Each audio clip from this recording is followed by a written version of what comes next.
महज 7 दिनों के अंदर शहीद खुदीराम बोस और प्रफुल्ल चाकी मुजफ्फरपुर में आएंगे। वो आएंगे बिजली बिल जमा करने के लिए। North Bihar power distribution company के द्वारा लाल नोटिस, जो डिस्कनेक्शन नोटिस होता है, वो बाज़ाब्ते जो स्मारक स्थल है शहीद खुदीराम बोस और प्रफुल्ल चाकी की, वहाँ पे एक नोटिस लगा दी गई है। 1,36,943 रुपये इन दोनों पर विद्युत बिल बकाया है।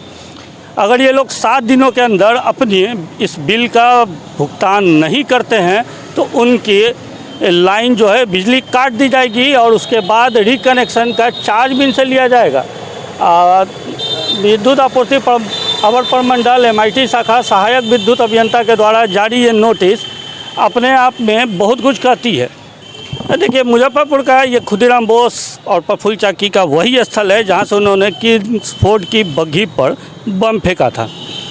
शहीदों की शहादत के लिए हमेशा सिर्फ शायद उन्हें जयंती और पुण्यतिथि पर ही याद किया जाता है। अन्य दिन प्रशासन जो है उनकी शहादत को भूल जाता है।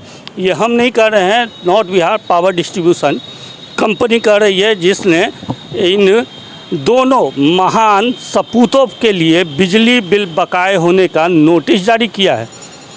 अब वो दिखा दें कि इस जगह पर की जो बात कर रहे हैं हम, अब देखिए ठीक सामने जो शिलापट आपको दिख रहा होगा, राजीव गांधी और उस समय जो मुख्यमंत्री थे चंद्रशेखर सिंह, ललितेश्वर प्रसाद शाही जो अध्यक्ष थे शहीद खुदीराम बोस स्मारक समिति के, उनके द्वारा 24 फरवरी 1984 को ये इसका जो है शिलान्यास किया गया था। और साथ ही दूसरी तस्वीर आपको दिखाते हैं।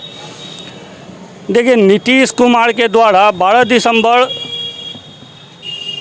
को जो है इसकी फिर से श्री कृष्ण सिंह की जयंती के अवसर पर इसका जो है सौंदर्यीकरण सहारा के द्वारा किया गया था। जिस समय उस समय के तत्कालीन जो सांसद थे कैप्टन जयनारायण निषाद, देवेंद्र चंद्र ठाकुर जो आपदा प्रबंधन मंत्री थे उस समय, और उपेंद्र कुशवाहा पूर्व नेता प्रतिपक्ष बिहार विधानसभा के, वो भी इस समय मौजूद थे। उस समय इसकी अध्यक्षता डॉक्टर सतीश पटेल कर रहे थे। और आज से नहीं, यह स्मारक बरसों से है, पर शायद इसकी जानकारी NBPDCL को नहीं है। नॉर्थ बिहार पावर डिस्ट्रीब्यूशन जो कंपनी है यहाँ पे, उसने इन दोनों पे नोटिस जारी कर दिया, इन दोनों शहीदों पे। इसे लेके जब हमने अधिकारियों से बात की तो उनका क्या कुछ है कहना, पहले वो आपको सुनाते हैं। मुजफ्फरपुर में एक मामला आया है, NBPDCL के द्वारा शहीद खुदीराम बोस और प्रफुल्ल चाकी को नोटिस जारी कर दिया। अभी जस्ट मामला संज्ञान में आया है और इसमें पहले से मालूम है कि हम लोग का जो खुदीराम बोस पार्क है और भाता का जो पार्क है, उसमें सहारा के द्वारा उसके मेंटेनेंस और बिजली बिल का भुगतान किया जाता है।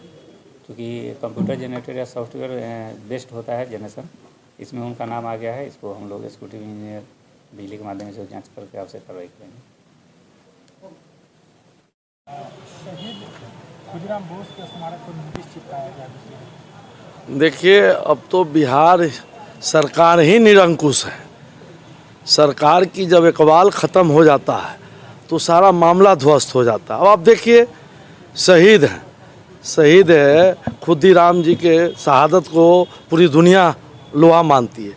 अब उनसे भी जो है बिजली विभाग बिजली की पैसा मांग रही है।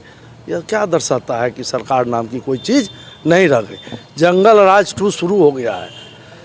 माननीय मुख्यमंत्री नीतीश कुमार जी अब राज नहीं चला रहे हैं, राज अब कोई और चला रहा है, अदृश्य शक्ति चला रहा है। और जब अदृश्य शक्ति सरकार चलाएगा तो टक्के सिर खा जा टक्के सिर भाजा वाली बात होगी। 7 दिन का समय दिया गया। अब देखिए, अब 60 दिन दे, चाहे 2 साल दे, 5 साल दे, अब शहीदों से पैसा वसूला जाएगा इस देश में, तो अब दुर्भाग्य है इस देश का, इस राज्य का। क्या लग रहा है, मंशा क्या होगी सरकार को, अब शहीदों से मांगी जा रही है? देखिए, सरकार खुद चलावे नीतीश कुमार जी तब ना। हमने कहा ना कि तो अदृश्य शक्ति सरकार चला रहा है जिसको मालूम नहीं है।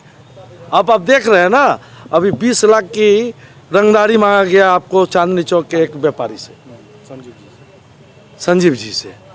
अभी क्या मामला सब हो रहा है, पूरे बिहार में अस्त व्यस्त हो गया, अराजकता इस तरह आ गया है कि यह दिख रहा है कि जो है जंगल राज 2 का आगाज हो गया है।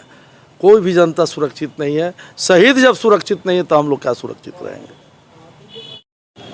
तो जैसा कि आपने सुना कि क्या कुछ अधिकारियों का कहना, उनका कहना है कि कंप्यूटर की गलती से इस प्रकार का जो बिल जनरेट हुआ होगा वो हुआ है, उसको जल्द ही सुधार कर लिया जाएगा। पर इसको लेकर अब बिहार की जो प्रमुख विपक्षी पार्टी है भाजपा, वो भी इस पर अब सवाल खड़े कर रही है। उनके जो अभी कोढ़नी उपचुनाव जो हुए थे उसमें जो नवनिर्वाचित विधायक हैं केदार प्रसाद गुप्ता, उनका कहना है कि किसी अदृश्य शक्ति के द्वारा बिहार में सरकार चलाया जा रहा है, जो शक्ति इस प्रकार की सख्ती बरत रही है।